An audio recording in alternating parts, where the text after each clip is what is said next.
The human body was never meant for the battlefield. It is not engineered for the relentless shriek of artillery, the metallic chatter of machine guns, or the cold, gnawing certainty that any breath could be your last. For the soldiers of World War II, this relentless horror wasn't a scene in a movie. It was the grinding, day in, day out reality of their existence. And in the precious, fleeting moments between the chaos, their minds and bodies cried out for a single, simple comfort: sleep. But how do you find rest in a frozen, muddy foxhole that smells of earth and fear? How do you dare to close your eyes when the man sleeping beside you might never wake up? These soldiers couldn't reach for a sleeping pill or block out the world with a sleep mask. They were pushed to the absolute limit, forced to innovate, and compelled to develop a set of truly ingenious techniques born from the sheer, desperate necessity of survival. Today, these methods are largely forgotten, buried by time. In this video, we unearth 8 of these lost World War II sleep methods forged in the most hellish conditions imaginable. And these techniques are not just dusty, historical facts. They are a powerful toolkit for mastering stress and finding rest against all odds. A toolkit that is just as relevant today as it was in the freezing forests of the Ardennes. Number 1. The military sleep method. Our first method is perhaps the most famous, but its true origin and power are often misunderstood. It's known today as the military sleep method, a technique reportedly so effective it could allow soldiers to fall asleep in under 2 minutes, even after drinking coffee or with the distant sound of gunfire as a lullaby. This wasn't some mystical warrior secret. It was a product of cold, hard science, developed by the U.S. Navy pre-flight school to solve a critical and deadly problem. Their elite pilots were burning out from overwhelming stress and exhaustion. These men were more than just tired. They were making fatal, split-second mistakes that cost lives and million-dollar aircraft. The school, desperate for a solution, brought in a visionary track coach named Lloyd Bud Winter to document and perfect a method for forcing deep relaxation on command. Winter, who would later detail the method in his 1981 book, Relax and Win, claimed it had an astonishing 96% success rate after just 6 weeks of dedicated practice. This was about more than just physical rest. It was a weaponized form of meditation, a way to seize control and shut down the relentless noise of a mind at war. Here is how they were taught to execute this mental shutdown. First, you declare war on physical tension, starting with the EVs. Soldiers were instructed to consciously, deliberately relax every single muscle in their face, to smooth the deep furrows in the forehead, to soften the muscles around the eyes until the eyelids feel like heavy curtains, to unclench the jaw until the teeth part slightly. They were told to let their tongue go completely limp, a dead weight in the mouth. The face is a primary feedback loop for stress. Relaxing it sends a powerful, undeniable signal to the brain that the immediate danger has passed. Next, they would command their shoulders to drop as low as they could possibly go, releasing the immense, concrete-like tension stored in the neck and upper back. Then, one arm at a time, they would systematically release every muscle until each limb became a heavy, useless weight. From there, their focus moved down the body, exhaling deeply to relax the chest and abdomen, feeling the knot of fear in their gut dissolve. They would then methodically release the tension from their legs until their entire body felt as if it were sinking into the ground.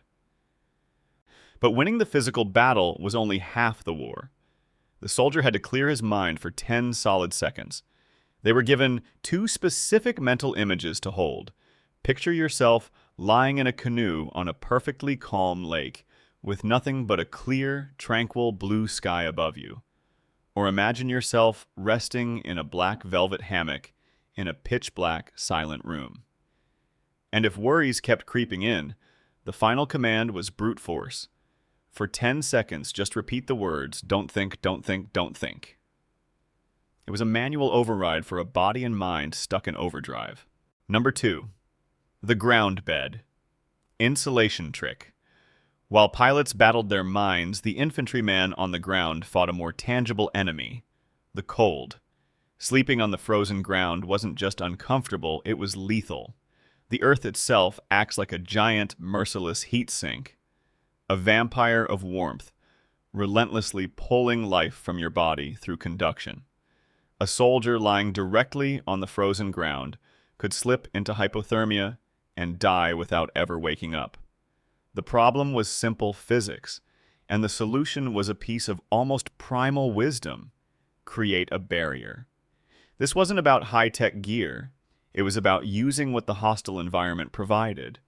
The absolute best material was a thick layer of pine or fir boughs, carefully woven into a dense, springy mattress on the floor of a foxhole. The millions of pine needles created thousands of tiny air pockets, and this trapped air acted as a powerful insulating shield, dramatically slowing the Earth's theft of body heat. The difference was life and death.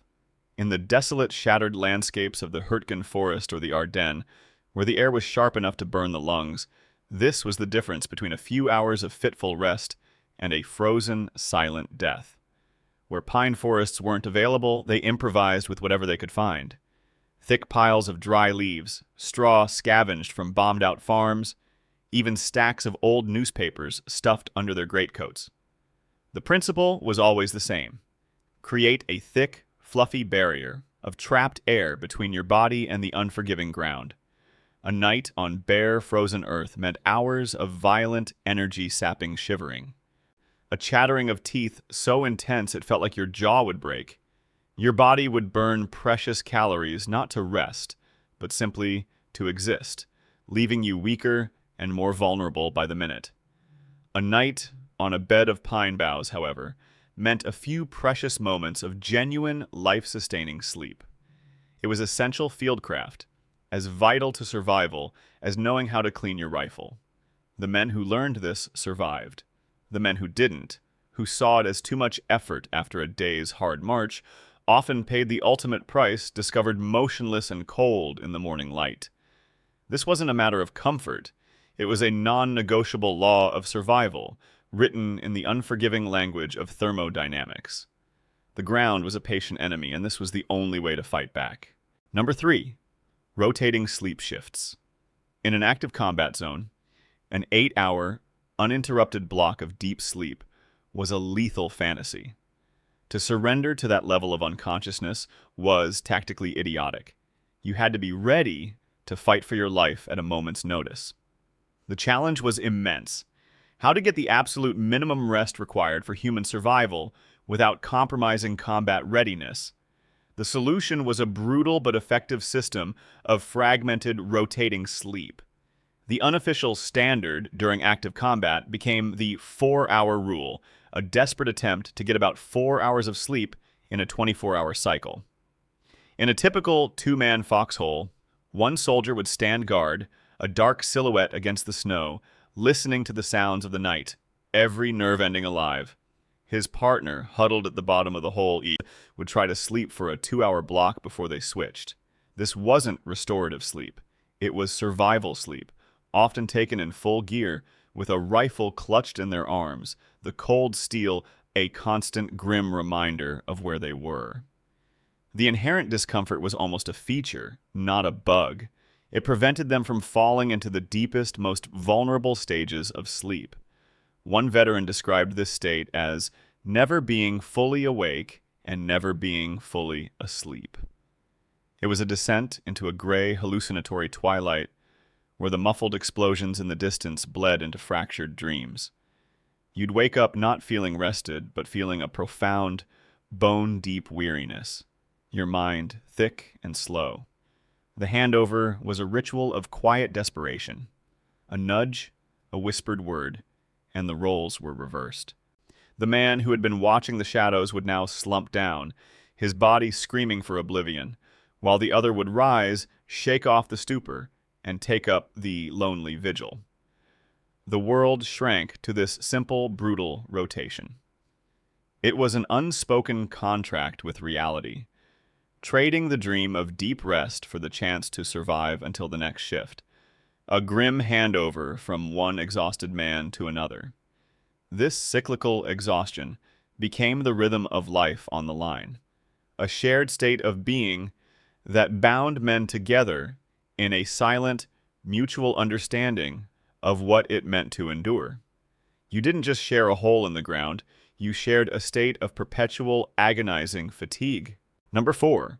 The strategic reserve, pre-battle sleep banking. Military operations are not always a chaotic surprise. Commanders and their soldiers often knew when a major attack was on the horizon, a big push that meant for the next 48 or 72 hours, sleep would be completely off the table. This foreknowledge presented a unique strategic opportunity, a chance to prepare for the inevitable physical and mental collapse that follows prolonged wakefulness. The problem was how to prepare the body for guaranteed extreme sleep deprivation. The answer is a concept that modern sleep science has since validated: sleep banking. In the 24 to 48 hours leading up to a planned offensive, soldiers were actively encouraged to bank their sleep, getting as much rest as humanly possible, sometimes 9 or 10 hours a night, if conditions allowed. Think of your body's stamina as a battery. For days on end, that battery might only be charged to 30% each night. Sleep banking is deliberately overcharging that battery to 110% before you know you're about to unplug it for a very long time. A soldier who had banked sleep would maintain faster reaction times, a clearer head, and better judgment after 24 hours without rest than a soldier who went into the assault already running on empty. This practice provided a crucial buffer, a deep reserve of alertness that could be drawn on hours later when the body was running on nothing but adrenaline and sheer will. It was the difference between a man who could still make a split-second life-or-death decision after a full day of fighting and a man whose mind was so fogged with fatigue that he became a liability to himself and his unit. They learned to treat sleep as a critical logistical component, as vital as ammunition, rations, or fuel. It was a calculated, deliberate preparation for the hell they knew was coming. Banking sleep was an act of foresight, a proactive weapon against the inevitable degradation of performance that extreme stress and sleep loss would bring. It acknowledged the biological reality that a man cannot function without rest, and turned that reality from a weakness into a tactical advantage.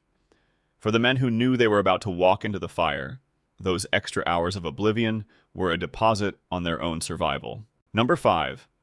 Controlled breathing. Beyond any formal method, a much more fundamental and intuitive technique was practiced by soldiers across every front: the conscious, deliberate control of breath. This wasn't a system taught from a manual, but a simple, powerful practice to calm a body teetering on the edge of panic. When a mortar shell explodes nearby, your heart rate skyrockets. Your breathing becomes shallow and rapid. The fight-or-flight response is the mortal enemy of sleep. To have any chance at rest, you first had to convince your own nervous system that you were not about to die. The most direct way to do this is by taking control of your breath. Soldiers learned, through instinct and shared wisdom, that intentionally slowing their breathing could reverse engineer a state of calm. A common practice was to take a slow, deep breath in. You'd hold it for a few seconds and then exhale even more slowly. This simple act has a profound biological effect. It stimulates the vagus nerve, which runs from the brain to the abdomen and sends a signal to the heart to slow down and the body to relax. For a lone soldier in a dark foxhole, the air thick with the smell of cordite and damp earth, this was a lifeline. He couldn't stop the war, but he could control this one small internal world. His world shrunk to the simple rhythm of his own breath. In for a slow count of 4, hold for 4, out for a longer count of 6. With each cycle, he could feel the frantic hammering in his chest begin to subside. The high-pitched ringing in his ears would soften. The trembling in his hands would lessen. It was a form of mental discipline, an anchor in a sea of chaos. He was reclaiming a small piece of himself from the overwhelming terror of the battlefield. It was a way of saying, "This is mine. This breath, this moment, I own." And in that control, he found a sliver of peace, a quiet space, just large enough to allow the exhausted mind to finally let go. This wasn't about finding Zen on the front line. It was about brute force biology, using the one mechanism a soldier could command to pull himself back from the brink and find the barest minimum of rest needed to keep fighting. Number 6. Sleeping in clusters. In the bitter, soul-stealing cold of a European winter, a lone soldier was fighting a losing battle against thermodynamics. During the Battle of the Bulge, men faced temperatures that could freeze a man solid. The cold would relentlessly steal his body heat, his energy, his focus, and eventually, his life. The problem was that a single human body, even under wool and canvas, simply cannot generate enough heat to survive prolonged exposure to extreme cold. The solution was as old as humanity itself. They huddled together. Soldiers in trenches and dugouts would sleep in tight clusters, pressing their bodies against one another to share and conserve every precious degree of body heat. This was a grim, practical calculation for survival, stripped of all sentimentality.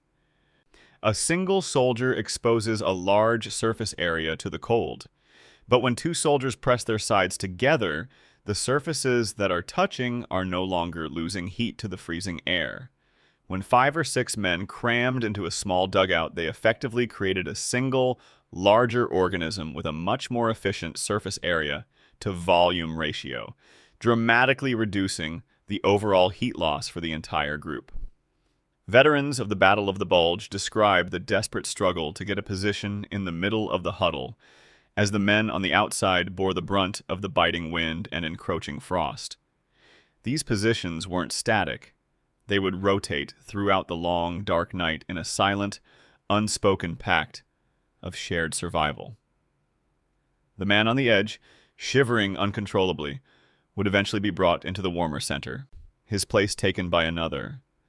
It was a grim form of intimacy, born of pure necessity. You would feel the tremors of the man next to you, hear his chattering teeth, and know that his survival was intertwined with your own. The air would be thick with the smell of wet wool, stale sweat, and fear, but it was also filled with shared warmth. This technique was a powerful, living demonstration of a fundamental truth of the front lines. You survived as a unit, or you died alone. It was a lesson in communal survival, where the collective was stronger and warmer than the sum of its parts. For thousands of men, the only thing standing between them and freezing to death was the shivering body of the man next to them. Number 7, ponchos, clothes, and keeping dry. Even with ground insulation and shared warmth, soldiers still had to wage war against wind and, most dangerously, moisture. A wet soldier is a cold soldier, and soon, a dead soldier. Water conducts heat away from the body up to 25 times faster than air. Getting dry and staying dry was a constant life-or-death struggle. The solution lay in the masterful art of layering. The undisputed king of their gear was the standard issue poncho. This simple sheet of waterproofed canvas was perhaps the most versatile piece of equipment a soldier carried. Worn as a top layer, it kept rain and melting snow off their insulating wool uniform. But its genius was in its versatility. Two soldiers could snap their ponchos together to create a small, functional pup tent, a tiny refuge from the wind and sleet. They used them to line the inside of their foxholes, creating a waterproof barrier against mud and seeping groundwater that could turn a resting place into a shallow grave. But the most crucial discipline was moisture management from within. A soldier who ended a days-long, strenuous march soaked in his own sweat was in grave danger the moment his activity stopped and the ambient cold set in. The dampness would turn to ice against his skin, Veterans learned to delayer, removing clothing before a strenuous activity and putting layers back on the moment they stopped. Socks became a life-saving obsession, as trench foot, a horrific condition caused by prolonged exposure to cold, wet conditions, could lead to infection, gangrene, and amputation. Soldiers carried spare dry socks whenever they could, often keeping them inside their shirts, using their own body heat to keep them warm and ready for a critical change. It was a constant, exhausting battle, fought not with guns but with wool, canvas, and unwavering discipline. Every decision, whether to put on a greatcoat, when to change socks, how to rig a poncho, was a calculated risk. A single mistake could lead to a catastrophic loss of body heat from which there was no recovery. This wasn't just about staying comfortable. It was about actively managing a fragile personal ecosystem against an environment that was relentlessly trying to kill them. It was a science of survival learned the hard way, through bitter experience and the loss of comrades who failed to master it. Number 8. Mental conditioning for light sleep. What if the goal wasn't a deep, oblivious rest? In the most forward and dangerous positions, what if the goal was to rest without ever fully letting your guard down? For these soldiers, the faintest unusual sound, the snap of a twig, the metallic clink of gear, a cough carried on the wind, could signal an enemy patrol just feet away. The problem was a paradox. How do you rest the body without silencing the mind's essential alarm system? The solution was a remarkable feat of psychological conditioning. They trained themselves to stay in the lighter stages of sleep, a state that could be called a sentinel slumber. They achieved this not through conscious thought, but by deliberately limiting their own comfort. A soldier might choose to sleep with his head resting on his hard, cold steel helmet instead of his slightly softer pack. This low-level discomfort acted as a physical anchor, a constant, dull reminder to the subconscious that this was not a safe place. It prevented the mind from drifting too deep into the stages of sleep where awareness is completely lost. Over time, their brains learned to filter the normal, ambient sounds of war from the abnormal, threatening ones. The distant, rhythmic rumble of an artillery battery was background noise, a lullaby of the front. The groan of a dying tree, the scuttling of a rat, these were normal. But the quiet, deliberate crunch of a single boot on snow just outside the wire would trigger an instant, wide-eyed awakening, heart pounding, hand already on a weapon. It's a state well known to new parents, who can sleep through a thunderstorm but wake instantly at their baby's faintest whimper. The brain develops a highly specific and sophisticated threat detection filter. This was not a restful sleep in any conventional sense. It was a state of managed exhaustion. It was a form of sleep born not of peace, but of pure, unbroken vigilance. The men who mastered it learned to live on a razor's edge, their bodies hovering in a state between wakefulness and true sleep, their subconscious mind standing guard while their conscious mind took a brief, desperately needed leave of absence. It was the ultimate adaptation to a world where absolute rest was a luxury no one could afford. These 8 methods are far more than just historical survival hacks. They tell a profound and deeply human story of adaptation under unimaginable pressure. Faced with the soul-crushing reality of industrial warfare, an entire generation of ordinary men were forced to become masters of their own bodies and minds in ways they never thought possible. From the cool, science-based relaxation techniques of the pilots to the primal, animalistic huddling of infantrymen in the snow, each technique is a testament to ingenuity born from pure desperation. And the lessons learned in those frozen foxholes remain incredibly relevant. We face our own modern battles with stress, anxiety, and the chronic sleep deprivation of a 24/7 world. The popular 4-7-8 breathing technique, touted for anxiety relief, is a direct descendant of the controlled breathing soldiers used to quiet their nerves under fire. The core principles of the military sleep method now form the foundation of countless modern meditation, and sleep apps. Which of these forgotten methods did you find the most surprising or ingenious? What other pieces of lost wisdom, forged in the hardships of history, do you think deserve to be uncovered? Share your thoughts in the comments below. We read every single one of them. And if you believe that understanding the past is one of the best ways to navigate the future, be sure to subscribe for more deep dives into the forgotten knowledge that shaped our world. Thank you for watching.